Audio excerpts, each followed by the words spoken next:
सभी साथियों को नमस्कार।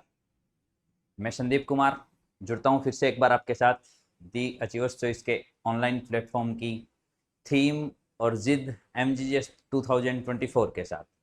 आज का सेशन रहने वाला है जो हमारा कंजंक्शन का टेस्ट रहा था, टॉपिक टेस्ट ऑफ 30 क्वेश्चंस, उसके सॉल्यूशन के ऊपर। कंजंक्शन यदि आपके गलत हो रहे हैं तो एक चीज पर फोकस करिएगा कि कंजंक्शन के अंदर जो वर्ब आती है ना, ये वाली वर्ब, इसका बहुत बड़ा रोल है।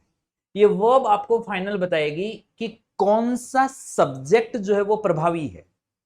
जब आपका ये क्लियर हो जाता है कि इस सब्जेक्ट को हमें प्रभावी रखना है, देन आप 2 नंबर बाद कंजंक्शन फिर चूज कर सकते हैं दिए गए ऑप्शंस में से कि भाई कौन सा यहां पर इस सब्जेक्ट को प्रभावी बनाता है।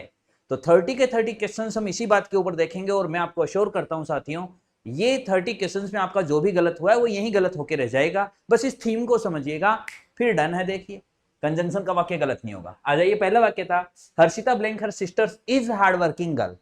तो यहां डोमिनेटिंग वर्ब है इज, इसका मतलब सिस्टर्स का कोई इन्वॉल्वमेंट नहीं होगा, सब्जेक्ट तो हर्षिता ही रहेगी। तो हर्षिता को सब्जेक्ट कौन बनाएगा? एंड तो दोनों को जोड़ेगा, आर आता। देखिएगा, और यदि लग सकता था, लेकिन फिर हर सिस्टर्स डोमिनेट होता तो यहां पर बहुवचन है, इसके हिसाब से आर लगता, जो नहीं लग रहा है। बट का कोई रोल ही नहीं है यहां कि हर्षिता बट हर सिस्टर्स, इसका कोई रोल ही नहीं है। तो यहां पर आ रहा है as well as is the right answer, क्योंकि एज वेल एज जब जुड़ता है तो आगे वाला सब्जेक्ट प्रभावी नहीं रहता है, पहला सब्जेक्ट प्रभावी रहता है, और यहां पहला ही प्रभावी रखना है हमको। तो सही जवाब हो गया आपका सी, एज वेल एज। ओके, यहां ही देखना, सेम वाक्य मैंने वापस लिखा है ताकि आप गलतियों को समझें। बिकॉज ये सेशंस जो हैं वो खाली प्रश्न पर डिपेंड नहीं करते हैं, ये सेशंस आपकी अंडरस्टैंडिंग को डेवलप करने के लिए है। तो कहां इन दोनों में अंतर है? सर यहां अंतर है आर का। आर से मतलब या तो डोमिनेटिंग सब्जेक्ट हर सिस्टर्स होगा या फिर हर्षिता और सिस्टर्स दोनों होंगे। तो चलिए देखते हैं। We are really proud of them all, वास्तव में हमें उन सभी के ऊपर गर्व है। अगला वाक्य और क्लियर कर देगा। चलिए देखते हैं। एंड लग सकता है, एंड लगेगा तो हर्षिता जुड़ गई प्लस उसकी सिस्टर्स जुड़ गई, और तब जाके अगला वाक्य ये स्पष्ट कर रहा है कि हमें उन सभी पे गर्व है। इसका मतलब अकेला ये प्रभावी नहीं होगा। और के हिसाब से ये लग सकता था, लेकिन और के हिसाब से ये लगता तो देखो अगले वाले वाक्य में कह रहा है हमें उन सब पर गर्व है। हर्षिता शामिल नहीं होती, अकेली बहनें होती। ये कह रहा है देम ऑल पर गर्व है। एज वेल एज का तो मतलब ही नहीं है। यदि यहां इज होता जो आप ऊपर देख चुके हो तो ये गलत हो गया, ये गलत हो गया, बट का कोई सीन नहीं है। यहां एकमात्र सही जवाब हो गया एंड। तब ये दोनों जुड़ी, दोनों के हिसाब से प्लूरल लगा, तब जाके अगला वाक्य स्पष्ट कर रहा है कि हमें उन सभी पर, सभी के अंदर ये सारे शामिल हो गए। इस हिसाब से आपका लग गया जी क्या सर? डन है। चलिए साथियों बढ़ते हैं अगले क्वेश्चन के ऊपर। देखिए सवाल, सिमरन इज वेरी वीक। सिमरन बहुत ही वीक है। ठीक है, एक मिनट, कुछ गड़बड़ हो रही है। चलिए, Simran is very weak, Simran बहुत ही वीक है। She can work for 18 hours continuously. ये तो उल्टी बात होगी भाई, सिमरन बहुत ही कमजोर है, माइनस नेगेटिव बात, और वह 18 आवर्स तक कंटिन्यूअसली अभी भी काम कर सकती है, पॉजिटिव बात। तो साहब एक तरफ नेगेटिव हो, दूसरी तरफ पॉजिटिव कोई बात हो, तो दोनों अपोजिट बात हुई। एक तरफ पॉजिटिव बात हो, एक तरफ पॉजिटिव है कि सिमरन बहुत स्ट्रांग है, और अगली तरफ नेगेटिव होता है कि वो बिल्कुल 1 घंटे भी काम नहीं कर सकती है। यदि अपोजिट बातों को जोड़ना हो तो एडवर्सेटिव कंजंक्शंस आप काम में लेते हैं, बट, यट, स्टिल, ओनली, है ना। और यदि 2 डबल खालिस्तान बन जाते हैं तो दो यट या ऑल्दो और कोमा। अब देखिएगा कहां खालिस्तान है, कि यहां एक ही जगह खालिस्तान दो, बट येट, स्टिल, ओनली, नेवरदीलेस, इनमें से कोई सा भी देख लो एक। ये नहीं होगा, ये नहीं होगा, आ रहा है, सो का मतलब नहीं है, द राइट आंसर। इसी में एक जगह खालिस्तान यहां होता और फिर यहां होता, तो डबल खालिस्तान में कौन सा दो और येट का जोड़ा सही होता है? यदि यहां अकेला खालिस्तान होता और आगे कोमा होता, वाक्य होता blank, Simran is very weak, comma, she can work for 18 hours continuously. तो जो रूट बात है उसके पहले खालिस्तान होता तो ऑल्दो लग जाता। कि although Simran is very week, यद्यपि सिमरन बहुत ही कमजोर है, तो भी ये सारे अपोजिट बातों को जोड़ते हैं, ध्यान रखिएगा। आ जाइए, why do blank you your sister come to school regularly. Okay okay okay okay okay, कि तुम और न केवल तुम बल्कि कौन सा आ सकता है देखते हैं। Not only but also, why do not only you but also your sister आ सकता है। आइदर और तुम्हारी सिस्टर के हिसाब से कम्स आता है, यहां पे देखो आइदर और के अंदर अगला सब्जेक्ट प्रभावी रहता है, तो यहां कम्स आता है, जो कि नहीं आ रहा है, नहीं हो सकता। Why do so you that, इसका तो मतलब ही नहीं होता है ना। और एक ये मिस था इसमें, एक जगह आप सो दैट कंटिन्यूअसली मान ले, कंटिन्यूअसली से मतलब सो दैट जुड़ा हुआ, सो डेस दैट का मतलब है एक में सो बीच में कुछ आएगा फिर दैट, और सो दैट एक साथ, तो सो दैट का तो एक खालिस्तान तो है ही नहीं, तो ये तो वैसे ही नहीं होगा। राइट आंसर क्या हो गया साथियों? ए, बिल्कुल सर हो गया। ठीक है, चलिए जी बढ़ते हैं, नेक्स्ट क्वेश्चन पे आ जाइए। देखिएगा, हर सवाल में वही बात देखते चलिएगा। He is not much intelligent blank, he scored 90% marks. Again देखना क्या सीन बन रहा है कि he is not much intelligent, negative बात कि हाँ सर ज्यादा इंटेलिजेंट नहीं है, और 90% स्कोर प्राप्त कर लिया, बहुत ज्यादा पॉजिटिव बात। दो जगह खालिस्तान है, अभी आप बात करके आए हो, उल्टी बात अपोजिट बात है, और दो जगह खालिस्तान है, तो किस पर आए सर? 2 पर आए। ढूंढो देखे है क्या कहीं 2, ये रहा सर 2 और ऑल्दो 2 बट, इसमें क्या फर्क है? 2 के साथ बट का जोड़ा नहीं रहता है, ऑल्दो के साथ बट का जोड़ा नहीं रहता है, ऑल्दो के साथ येट का जोड़ा भी नहीं रहता है, ऑल्दो के साथ आपने देखा खाली कोमा, तो यदि पहले खालिस्तान में एक जगह खाली यहां रहता और आगे कोमा लग के अगला वाक्य जुड़ा रहता, तब तो ऑल्दो अकेला आ सकता था। यट यदि आता है तो 2 के साथ यट की जोड़ी बैठती है। The right answer C. Okay, आ जाइए 6th वन पर। He is blank worried, he can not come out of home. वह वरिड है, घर से बाहर नहीं आ सकता है। देखते हैं, ही इज वेरी वरिड। देखो कंजंक्शन में जब भी चला जाता है ना वाक्य, तो वेरी वाला सेंस तो कतई नहीं लेता है, दोनों वाक्य अलग अलग होते हैं। He is very rich, he is very rich, वह बहुत ही धनवान है, एक वाक्य हुआ। ओके, एक मिनट, एक वाक्य होने के बाद, जस्ट अ मिनट साथियों, कुछ डिस्टरबेंस आ रहा है। यस, तो ही इज ब्लैंक वरिड, अपन वाक्य देख रहे थे, ही इज वेरी रिच हो गया, और वेरी रिच होने के बाद आप ये कहते हो he can do this work, ये वाला काम वह कर सकता है। ओके, तो जब दोनों सेपरेट वाक्य तब तो वेरी का सेंस रहता है, लेकिन जब आप इनको जोड़ते हो तो वेरी का सेंस तो गायब होगा ही होगा, इसलिए वेरी वाला सेंस तो जहां भी है उसको उड़ा दो। सर एक ही जगह वेरी टू, ये तो मतलब ही नहीं है। अब आता है सो दैट और सो डैश दैट, जो आपने भी पिछली स्लाइड में बात करी थी। यदि एक जगह होता तो सो दैट हो सकता था कि जिससे कि ऐसा हो सके, और यहां पर इस वेरी का सेंस इस सो ने ले लिया है कि वह इतना ज्यादा वरिड है दैट की। Right answer is C. Okay guys, clear? चलिए जी बढ़ते हैं, देन नेक्स्ट क्वेश्चन पे आ जाइए। He could not come to school, वह स्कूल नहीं आ सका।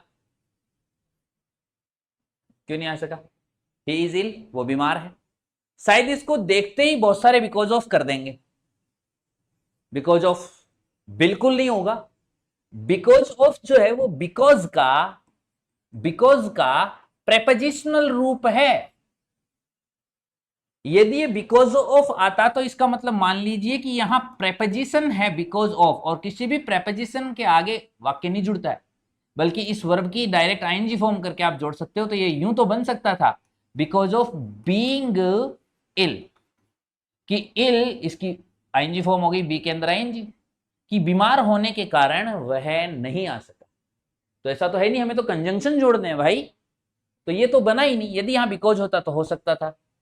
तो आप सो ही इज इल, इसलिए वह बीमार है, बिल्कुल नहीं। यदि वाक्य यूं होता ही इज इल, और इस वाक्य से पहले खालिस्तान होता, पहले आपका फर्स्ट सेंटेंस होता ही इज इल, ठीक है, जो कारण है वो पहले होता और रिजल्ट बाद में होता, तो आप सो लगा सकते थे, एंड का कोई रोल नहीं है। तो एकमात्र जो बच गया वो हो गया फॉर। तो ध्यान रखना साथियों, फॉर और सिंस जो हैं वो बिकॉज के सेंस में काम में लिए जाते हैं। ध्यान रखना, ध्यान रखना, ध्यान रखना, बहुत इंपॉर्टेंट बात है ना। चलिए, ozone layer is being destroyed, ozone layer destroy हो रही है। We blank must plant more and more trees, हमें ज्यादा से ज्यादा ट्रीज को प्लांट करना होगा। ओजोन लेयर डिस्ट्रॉय हो रही है, इसलिए का सेंस दे रहा है कि भाई ये ऐसा हो रही है, तो सो देखते ही सही कर दें, बिल्कुल नहीं, एक बार सारे ऑप्शन देख लेना, जो काम सो करता है वही देयरफॉर करता है, वही हेंस करता है। तो सो देयरफॉर हेंस सारे इलेक्टिव कंजंक्शन होते हैं, इलेक्टिव का मतलब रिजल्ट बताते हैं, और रिजल्ट यदि बताते हैं तो सारे एक ही तरीके से काम में लिए जाते हैं, सारे आगे all of these is the right answer. Next पे आ जाइए, Gita blank I am going on this tube, am लग रहा है इसका मतलब डोमिनेटिंग सब्जेक्ट खाली ये एक होगा, गीता से कोई रोल नहीं होगा। तो देखते हैं इसको प्रभावी कौन बनाएगा, एज वेल एज तो गीता को प्रभावी बनाता है। यदि यहां इज होता तब तो आप क्या लगाते, एज वेल एज लगाते, बिल्कुल ठीक बात सर। एंड होता तो इन दोनों को जोड़ते यहां आर हो जाता, क्योंकि एंड बहुवचन बना देता। ओके सर, आर भी नहीं है। और आगे वाले को प्रभावी बनाता है, बिल्कुल बना रहा है, सही है, आई के हिसाब से लगाना है, बट का तो मतलब ही नहीं है। तो right answer is C. Okay, सभी प्रश्नों के अंदर एक चीज कॉमन आप देख लेना साथियों, क्या कि जो सब्जेक्ट है वो प्रभावी रहना चाहिए, है ना। गीता वाला वाक्य हो गया, 10वें पे आ जाइए, ठीक है। चलिए, Gita blank I is working here, again आप देख सकते हो प्रश्न का लेवल किस तरीके से बनाया हुआ है, क्योंकि टारगेट ये है कि उस वाक्य में इस वाक्य में आप अंतर ढूंढ लो, यदि ढूंढ लिया है तो सही उत्तर ढूंढ लो, भले ही पहले गलत हुआ है, और यदि आपका पहले सही था तो बहुत अच्छी बात है। यदि इज आ रहा है तो डोमिनेटिंग इसको रखना है, एज वेल एज ढूंढ लो कहां पे है, बिल्कुल ठीक है सर। प्लीज टेल मी, कृपया मुझे बताओ, यू लाइक दिस गेम और नॉट। साथियों जहां भी और नॉट आ गया ना या नहीं, वहां वेदर लगा देना कि करते हो या नहीं करते हो, वेदर कि क्या तुम ऐसा काम करते हो या नहीं करते हो, तो वेदर ढूंढ लो कहां है। ओके सर, ये रहा, ओके, और नॉट दिखते ही वेदर लगा देना, कुछ भी दूसरा नहीं आएगा, वेदर और नॉट। एवरीवन ऑफ यू, आप में से प्रत्येक कोई है, इज बेटर, अधिक अच्छा है। डिग्री आपकी यदि देखी हुई होगी तो डिग्री में जो लास्ट वाला नाउन इससे जोड़ने के लिए कंजंक्शन काम में लिया जाता है, वो लिया जाता है THAN देन। कंपैरेटिव डिग्री के अंदर THEN नहीं होता है, बाकी प्रेपोजिशंस का मतलब ही नहीं है। कंपैरेटिव डिग्री यहां भरेगी, everyone of you is better, आप में से प्रत्येक कोई अधिक अच्छा है, किससे, than any other employ. Clear है साथियों, ओके। चलिए जी, नेक्स्ट बढ़ते हैं अपन 13 to 15 आ जाइए। Arihant is blank dull, blank soul, देखो सीधी वर्ब की फर्स्ट फॉर्म आ रही है, तो सीधी फर्स्ट फॉर्म में तो यहां तो टू ही जुड़ेगा, ये तो श्योर हो गया, टू प्लस फर्स्ट फॉर्म होती है, किसी भी अदर कंजंक्शन के आगे सब्जेक्ट आएगा, लेकिन टू अपने साथ फर्स्ट फॉर्म लेगी, ध्यान में। तो पहले तो ये देखो लास्ट में टू कहां है सर, इसमें है, इसमें नहीं है, गलत, इसमें NF2 है, इसमें बट आल्सो नहीं, आगे वाला सब्जेक्ट जोड़ता, तो ये दो तो यूं गलत हो गए। अब आप देखते हो तो NF2 तो एक साथ लगा हुआ है, यहां तो खालिस्तान दो है तो तोड़ के ले, द राइट आंसर इज 2 यहां मैं थोड़ा सा आपको बता देता हूं NF2 कहां काम में लेते हैं, 2 कहां काम में लेते हैं। 2 एक नेगेटिव सेंस देता है कि भाई इतना ज्यादा डल है कि ये सॉल्व नहीं कर सकता है। यदि यहां पर हमने सब्जेक्ट डाल दिया होता, इसी वाक्य को मैं दोबारा लिख रहा हूं, यदि वाक्य होता he is blank dull blank, he can not solve this question, तो यही सेम का सेम जो सेंस है ये कौन देगा, अब ये सो दैट देगा, यहां सो और यहां दैट क्यों, आगे सब्जेक्ट से वाक्य शुरू हो रहा है। क्लियर, इसमें हमने इन दोनों को हटाया, नेगेटिव सेंस अब टू पूर्ति कर देता है, फर्स्ट फॉर्म सीधी आ रही है, यहां टू ले लेता है और यहां टू जुड़ जाता है, दोनों का अर्थ एक ही है साथियों। अब सर NF2 का क्या पंगा है, NF2 टू का पॉजिटिव भाग है, टू का पॉजिटिव कैसे, भाई ये कह रहा है कि डल इतना है कि नहीं कर सकता है, NF2 कहता है कि इंटेलिजेंट इतना है कि कर सकता है ना। यदि वाक्य होता ही इज इंटेलिजेंट और आगे ब्लैंक रहता, ही इज, यहां मैं फिर से लिख रहा हूं, ही इज इंटेलिजेंट, वह इंटेलिजेंट है, ब्लैंक, और अब सॉल्व आ जाता दिस क्वेश्चन। अब क्या होता, सर एक ही जगह खालिस्तान है, बात पॉजिटिव है, इंटेलिजेंट इतना है कि कर सकता है, तो यहां पर NF2 का रोल रहता। तो जरूरी नहीं आपके 2-2 आए, 2-2 कैसे आता है, सो दैट कैसे आता है और NF2 कैसे आता है, तीनों को देख करके चलिएगा। ये सवाल नहीं आएगा, लेकिन इन तीनों में से कोई सा आ जाए तो हमारी समझ तीनों पर डेवलप होनी चाहिए, क्योंकि ऐसे किसी भी सवाल में ऑप्शन में आपको तीनों मिलेंगे। किस टाइप का है आप कैच कीजिए। अब यहां देखना, सेम इस बात को जहां हमने अभी डिस्कस करी अब अप्लाई करना। Shweta is intelligent to solve, बताओ जी क्या सो दैट लगा सकते हो? सर नहीं। NF2 लगा सकते हो, इंटेलिजेंट सॉल्व कर सकते हैं, सर लगा सकते हैं। फिर भी सारे पढ़ना 2-2, सर ये तो पॉजिटिव बात है, इंटेलिजेंट है करने के लिए, ये तो नेगेटिव कहता है, कैन नॉट वाला सेंस को रिप्लेस करता है ये तो नहीं, आइदर डैश और, मतलब ही नहीं है, दो जगह तो एक ही जगह ब्लैंक है। यही बात हम यहां कर रहे थे इस वाक्य के अंदर, ये वाक्य आपको यहां क्लियर कर देता है। चलिए साथियों बढ़ते हैं यहां से आगे। देखो 15 में, डू योर वर्क टाइमली, अपना काम टाइम पर करो, blank you will be fired, तुमको फायर कर दिया जाएगा। फायर करना है नहीं, यहां आग लगाना नहीं है कि आग लगा दी जाएगी। फायर का मतलब यहां है नौकरी से निकाल दिया जाना, कि भाई टाइम से काम कर लो वरना नौकरी से निकाल दिए जाओगे। ये जो वरना ना, इस वरना के लिए जो सेंस आपका लगता है साथियों, वो क्या लगता है, यदि अकेला वरना होता, एक ही जगह खालिस्तान होता, यहां नहीं होता और ये वाक्य यहां से स्टार्ट होता तो डी कैपिटल था, डू योर वर्क टाइमली, वरना, इस वरना के लिए आप अदरवाइज कह सकते थे, इस वरना के लिए आप एल्स कह सकते थे, इस वरना के लिए आप और कह सकते थे, अकेला खालिस्तान होता। Okay sir. और यदि दो जगह खालिस्तान हो गया तो सब अदरवाइज और एल्स तो गायब हो गए, लेकिन और का एक साथी है जो इसका साथ देता है और आइदर कहता है कि या तो टाइम पर काम कर लो वरना, अब ये वरना का सेंस ये दे देगा, तुमको निकाल दिया जाएगा, ढूंढ लो कहां आइदर और, ये रहा सर, हो सकता है, पक्का हो सकता है। नॉट ओनली बट आल्सो, कि नॉट ओनली काम पर काम टाइम पर कर लो बल्कि तुमको निकाल भी दिया जाएगा। अरे नहीं ऐसा नहीं करते हैं, गलत बात। नीदर नॉट, नीदर नॉट का तो मतलब ही नहीं है कि न तो टाइम पर काम करो और नहीं निकालें ना ना, है ना। अदरवाइज अकेला हो सकता था यदि यहां खालिस्तान नहीं होता तो यदि जिसका गलत हुआ वो इन दोनों में से हो सकता है। ये दोनों तो मुझे नहीं लगते हैं कि किसी ने अटेम्प्ट भी किए होंगे, बी और सी तो, और डी और ए में से यदि आपका गलत हुआ है तो अभी जो आपने एक्सप्लेनेशन देखा है उसके आधार पर समझ करके रखना। सवाल ये नहीं आएगा, लेकिन इसके जैसा कोई भी कॉन्सेप्ट आ सकता है। So catch the concept. आ जाइए, you work hard, you work hard, भाई हार्डवर्क कर लो, खालिस्तान है, यू विल गेट सक्सेस, तुमको सफलता मिल जाएगी। यदि तुम हार्डवर्क कर लो तो तुमको सफलता मिल जाएगी। ये यदि का सेंस कौन देता है? सर इफ देता है, लगा दो, एल्स का कोई रोल नहीं, सो का कोई रोल नहीं। अब देखो इसी वाक्य में सो लगाएं क्या? चलो सो तो नहीं लगेगा, लग सकता है यदि वाक्य कुछ चेंज रहता है कि इफ, नहीं, इफ वाला तो ये अलग ही बनेगा, ये तो नहीं लगेगा। वेदर, चाहे का कोई सेंस बन ही नहीं रहा है, इसमें तो सीधा सीधा हो रहा है भाई, इफ वाला है ना। और यदि के सेंस में यहाँ इफ बन रहा है तो सीधा सीधा इफ कंडीशन आपने देखी होगी, नहीं देखी तो टेंस वाले सेक्शन में जाकर के पार्ट 3 के अंदर कुछ कंडीशन हमने देखी, उसमें सबसे पहली कंडीशन भी है जिसमें इफ जो है कंजंक्शन के रूप में जब भी जुड़ता है तो इफ के साथ प्रेजेंट सिंपल आ रही है, आगे future simple, will shall can के साथ फर्स्ट फॉर्म आ रही है। तो ये वही सीन है, इसके अलावा एल्स कार कुछ वाक्य अलग बनता है तो आप साथ में अदर डिस्कशंस में देख रहे हो, वहीं से नोट कीजिएगा इसको। He is not blank intelligent, his sister is, देखते हैं कि वह नॉट उतना इंटेलिजेंट जितनी कि उसकी सिस्टर है।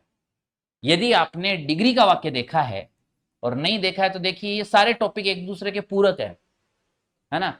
डिग्री वाला टॉपिक जो है वो आपको बता देगा, कंजंक्शन में भी आपकी हेल्प करेगा, जैसा कि आप यहां देख रहे हो कंडीशनल इफ कंजंक्शन में भी हेल्प कर रहा है, कंजंक्शन कंडीशनल इफ में हेल्प करेगा, एक दूसरे के पूरक है। तो यहां हम देखते हैं कि जब नॉट के साथ उतना जितना का सेंस हम लगाते हैं तो जो कंजंक्शन लगता है वो होता है सो एज। यदि इसमें आप नॉट हटा देते हो कि वह उतना ही इंटेलिजेंट है जितने की उसकी बहन है, तब लगता है एज एज, लेकिन नॉट लगते ही as as is converted into so as. फर्क ये नॉट का ही है साथियों, ये नॉट है क्योंकि अपने तो है ही, ये तो हमने मिटाया है। चलो यहाँ पर अभी के हिसाब से ये क्या है सर, ये है, तो इसके हिसाब से लग गया क्या, this one. Okay sir, clear. Done. 18वें पे आ जाओ। Can you please tell me, क्या आप प्लीज बता सकते हैं मुझे, this bus is going to, ये बस क्यों जा रही है, तो नहीं हो सकता। क्या ये बस जा रही है, तो टू नहीं आता, टू आ रहा है, इसका मतलब आगे कोई स्थान जुड़ेगा और उस स्थान के लिए क्या लगेगा, वेर लगेगा। इसमें से आप टू हटा दो खाली, तो क्या लग सकता है, तो सर वेन भी लग सकता है कि ये बस कब जा रही है, तो इफ भी लग सकता है कि क्या ये बस जा रही है। तो यहां अकेला टू फाइनल कर रहा है कि इफ कैंसिल क्यों, वेन कैंसिल क्यों। तो इन दोनों को तो टू ने वैसे कैंसिल कर दिया और वाई का कोई सेंस बन ही नहीं रहा है। So here the right conjunction is where this bus is going to. Okay साथियों, चलिए आ जाइए 19 पर। Amit blank I. देखो स्टार्टिंग से हमने बात की थी कि वह बताएगी किसकी बात हो रही है, सर दोनों की होगी, तब जाके ये दोनों बहुवचन बनेंगे, बहुवचन बनेगा तभी तो आ रहेगा। बहुवचन बनाता है इनको नॉट ओनली बट आल्सो, बहुवचन बनाता है सर, बहुवचन तो बनाता है, लेकिन नॉट ओनली बट आल्सो जब जुड़ता है तो डोमिनेटिंग जो सब्जेक्ट होता है वो ये बन जाता है, और यदि इससे जोड़ना होता तो यहां पर आई के हिसाब से एम लगता। बहुवचन का मतलब ये दोनों को जोड़ रहा है, ये वही काम करता है सारे एक टाइप के conjunction, not only but also, both and, as well as, and, ये चार एक ही कैटेगरी के हैं।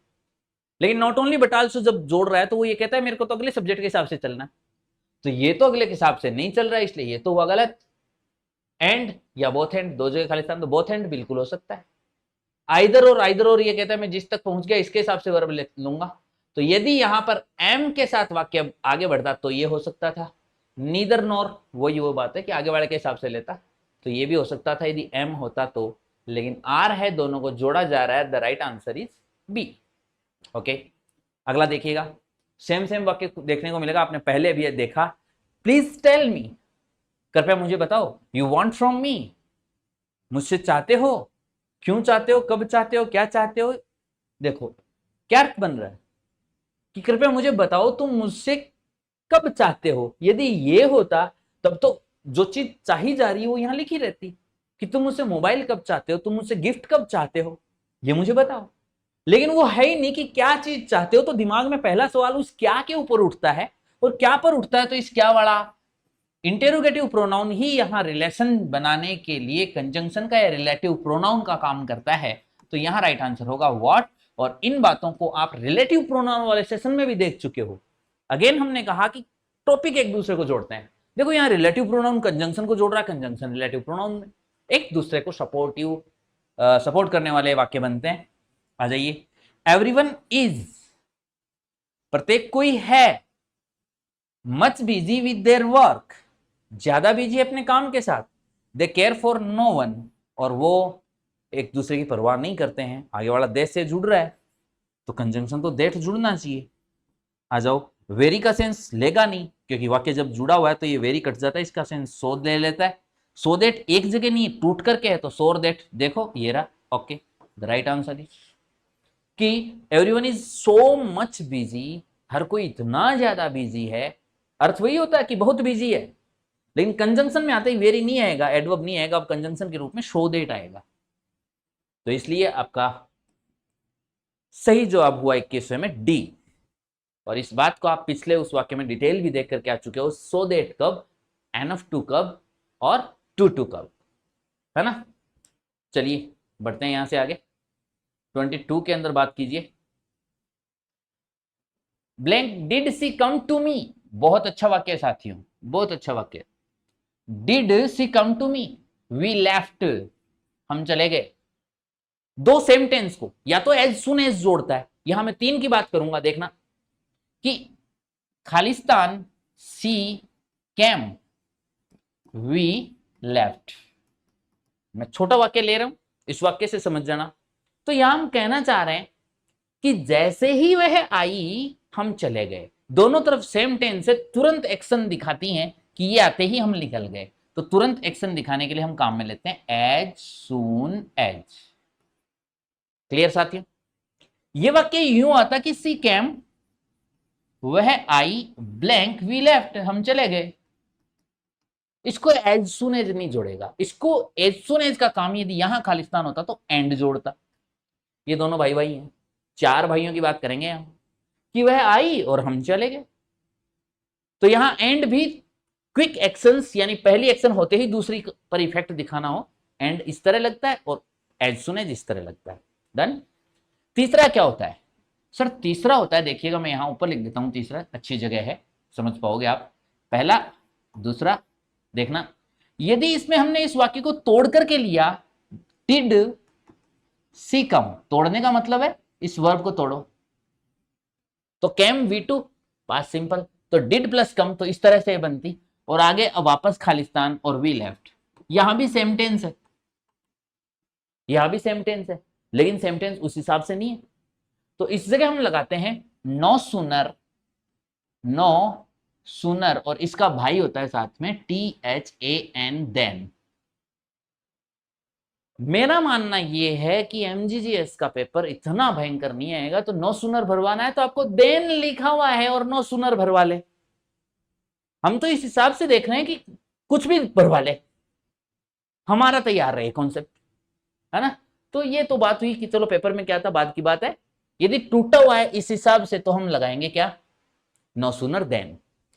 अब यदि यही कुछ यूं टूटा है कि ब्लैंक हैड सी कम, कि वह मुश्किलों पहुंची ही थी कि हम लोग निकल गए, वी लेफ्ट। जब हम निकले उस समय वह पहुंची ही थी, यहां सेंस ये बन रहा है कि साहब जिस समय हम निकले थे उस समय वह पहुंची ही थी, तो पहुंची ही थी, यहां पर सेंस आएगा कि हार्डली हैड सी कम, मुश्किलों वह पहुंची ही थी जब हम निकले, व्हेन वी लेफ्ट।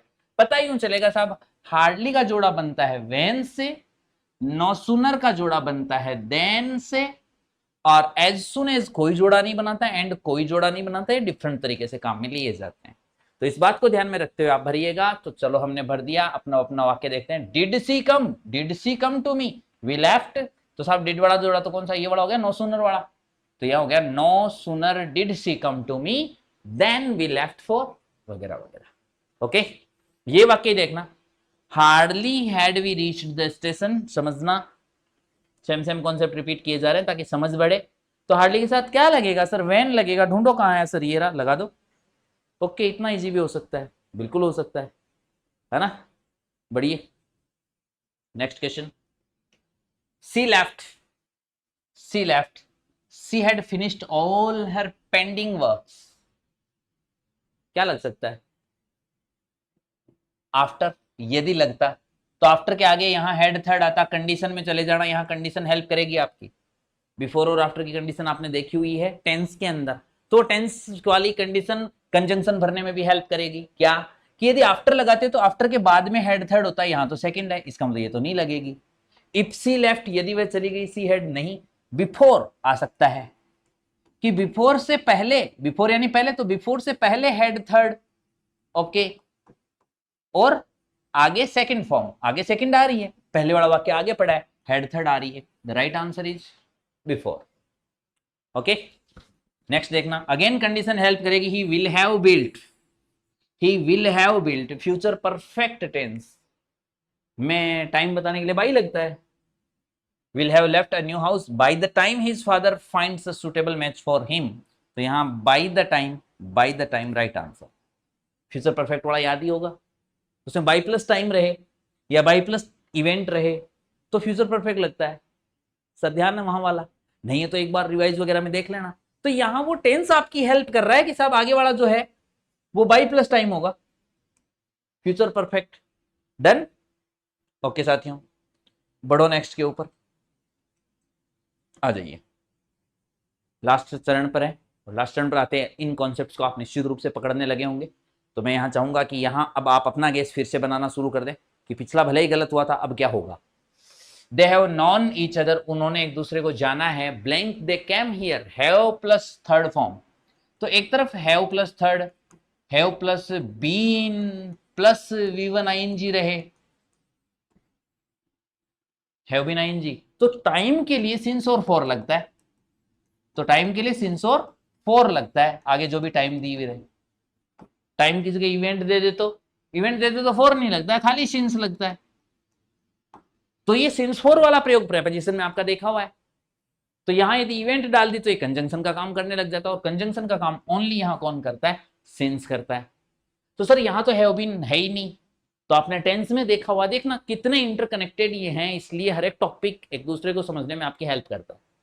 टेंस वाले में आपने देखा कि यदि कोई ऐसी वर्ब हो जो अपने साथ आईएनजी का फॉर्मेट लेती ही नहीं है, तो वो अपने से जस्ट ऊपर के टेंस में ट्रांसफर हो जाती है।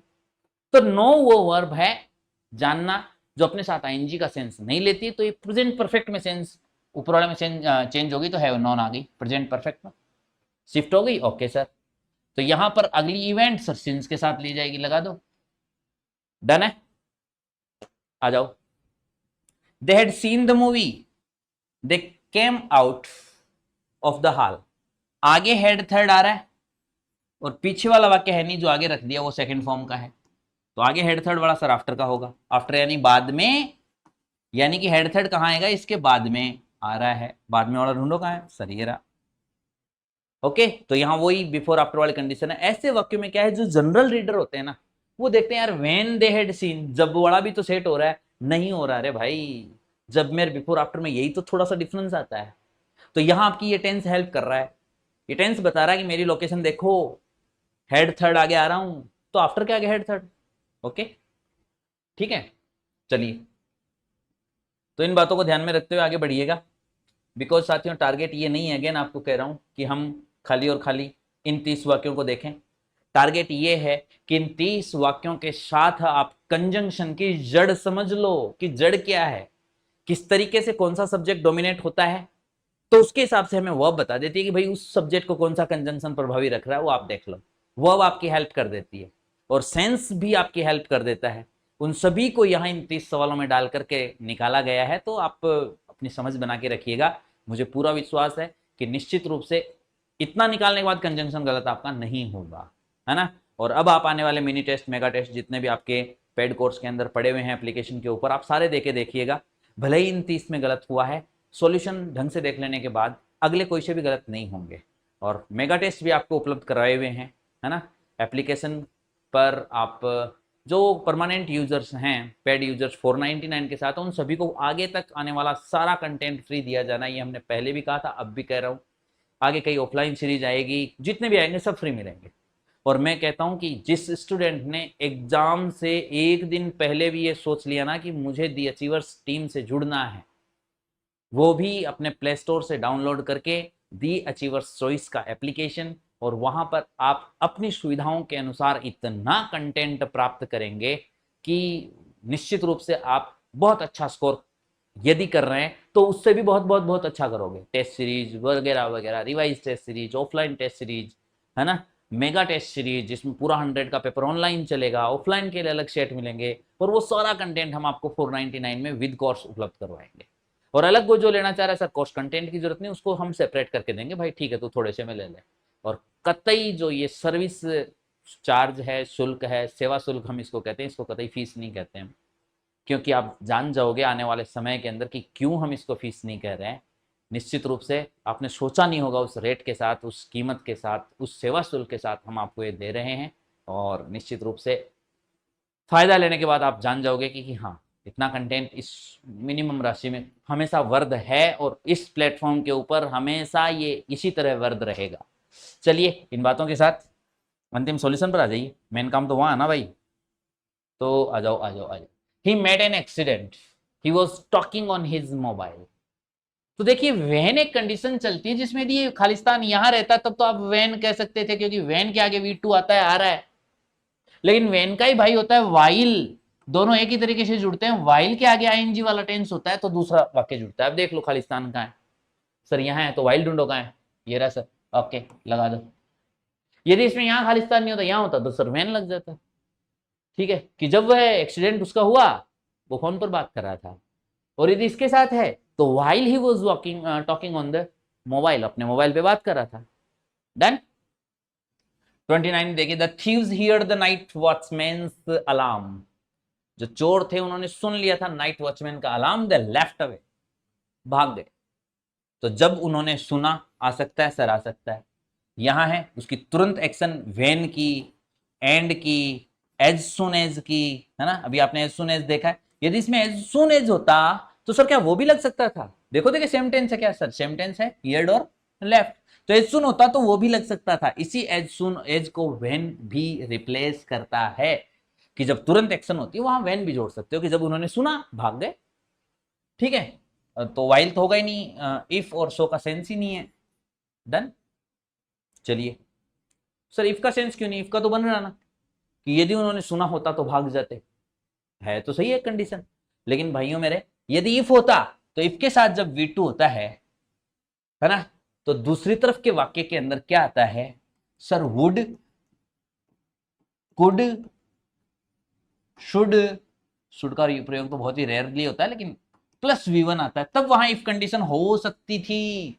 ऐसा नहीं है, इसका मतलब इफ तो कंडीशन वो वाली नहीं है, कि यदि उन्होंने सुना होता तो भाग गए होते वाला वाक्य नहीं है। यदि यहां लेफ्ट की जगह ये सब होते तो ये इफ कंडीशन का वाक्य होता, तब आपकी इफ सही हो सकती थी। डन। चलिए जी 30 पर आ जाइए। The last sentence of this series, it is the last question. और वाह मौज कर दी सर, ये तो आपने वाक्य में भी यही कर दिया, लास्ट क्वेश्चन ही है ना। तो last question last solution, it is the last question. ध्यान रखना किसी नाउन के साथ जब लास्ट है, ओनली है, सेम है, अकेला ऑल है, नथिंग है, ये जुड़े हुए रहे तो कंजंक्शन का काम दैट को करना होता है। ढूंढो देखें भाई, it is the last question that I will attend. Relative pronoun के अंदर आपने ये बातें देखी थी सर, रिलेटिव प्रोनाउन तो रिलेटिव प्रोनाउन थे। अरे भाई जब रिलेशन बनाने के लिए वो यूज किए जा रहे हैं तो क्या वो कंजंक्शन का काम नहीं कर रहे हैं? कर रहे हैं। तो क्या सर हम सभी रिलेटिव प्रोनाउन को कंजंक्शन कह सकते हैं? 101% कह सकते हो भाई मेरे, है ना। तो ध्यान रखना रिलेटिव प्रोनाउन भी इस सीरीज में पूछा जा सकता है, हालांकि आपको कंजंक्शन में नहीं पूछा जाएगा। क्यों? क्योंकि यार ये तो रिलेटिव प्रोनाउन का टॉपिक पड़ा, वहां अलग से पूछ लेंगे, है ना। उसका नॉलेज देखना हो तो अपने कई टॉपिक हैं, और पूछा जाए तो आप ध्यान रखना ये भी एक कंजंक्शन का ही काम करता है। तो लास्ट के साथ नाउन है, देट लेगा, लगा दो। देट की 5 बातें आपने रिलेटिव प्रोनाउन में देखी थी, उससे बाहर आपको लग रहा है तो बताओ। नहीं? चलिए, उम्मीद है साथियों आपने सेशन अच्छे से अटेंड किया, सॉल्यूशंस देखे और सॉल्यूशन को इस हिसाब से देखा कि समझ विकसित करो, न कि ये सवाल कैसा दिखा तो मैं रट लिया ना। समझ विकसित करो, कारण कि सवाल जो सामने है वो एग्जाम में नहीं आएगा, लेकिन मैं कह रहा हूं कॉन्सेप्ट में एक ऐसा नहीं छोड़ूंगा जो एग्जाम में आएगा। हो सकता है शब्द चेंज हो जाएंगे, लेकिन एग्जाम के अंदर 90% से ऊपर के जो क्वेश्चंस होंगे, चाहे वो टेंस के हों, चाहे वो वॉइस के हों, चाहे वो किसी भी टॉपिक के हों, उन्होंने ऐसा कुछ बनाना है जो पेपर सेटर होंगे, जो इंग्लिश के अंदर आपकी लैंग्वेज की फ्लुएंसी को चेक करें, लैंग्वेज की रिलेटिविटी आपके साथ कितनी है इसको चेक करें, लैंग्वेज एफिशिएंसी खाली इतना लिखा हुआ है कि कुशलता कितनी है। तो साहब कुशलता इंग्लिश के साथ चलने का आज 24 ईयर्स हो गए हैं। 2024 यदि चल रही है तो 2024 मतलब 2001 में जो सफर शुरू किया था, इन 24 ईयर्स के एक्सपीरियंस के साथ मैं बात कर रहा हूँ कि निश्चित रूप से लैंग्वेज की एफिशिएंसी कहाँ कहाँ हो सकती है, क्या क्या वो पॉइंट है जहां हमने फर्स्ट टाइम पर पेन उठाया था, वहां से लेकर हमने लैंग्वेज एफिशिएंसी को प्राप्त करने में कहाँ कहाँ फेस किया था कि यार ये बात तो हमें आती नहीं, वो तो आती नहीं। वो तो उनका जो कलेक्शन है up to 2001 up to 2001 learning edge, कहाँ हमने उनको झेला, 2001 टू 2024 टीचिंग एज, इसके अंदर हमने कहाँ कहाँ फेस किया है। उन अनुभवों के साथ मैं सारा सॉल्यूशन आपके लिए लेके आया हूँ, खाली नरेशन की बात नहीं है, बात है लैंग्वेज एफिशिएंसी क्या चीज होती है। तो उसी थीम के साथ आप जुड़े रहिएगा, और इस थीम के साथ इस पूरे प्लेटफॉर्म के ऊपर यदि आप बहुत ही इजी गोइंग तरीके से जुड़ना चाह रहे हैं, जो सॉल्यूशन देख रहे हैं वो निश्चित रूप से ऑलरेडी पेड कोर्स के यूजर्स होंगे, और यदि आप इसको यूट्यूब पे देख रहे हैं तो मैं आपको बहुत ही शिद्दत के साथ वेलकम करूंगा साथियों। आप आइएगा और विजिट कीजिएगा हमारे एप्लीकेशन को, दी अचीवर्स चॉइस। दी अचीवर्स चॉइस आप डाउनलोड कर सकते हैं अपने प्ले स्टोर से, और वहां पर आकर के देखिएगा कि कितना कुछ कंटेंट एक वर्द सेवा शुल्क के साथ आपको उपलब्ध हो रहा है। अपने हिसाब से चूज करके MGGS के लिए अपने आप को स्ट्रांग बनाइएगा। जय हिंद, जय भारत, वंदे मातरम। ओके साथियों।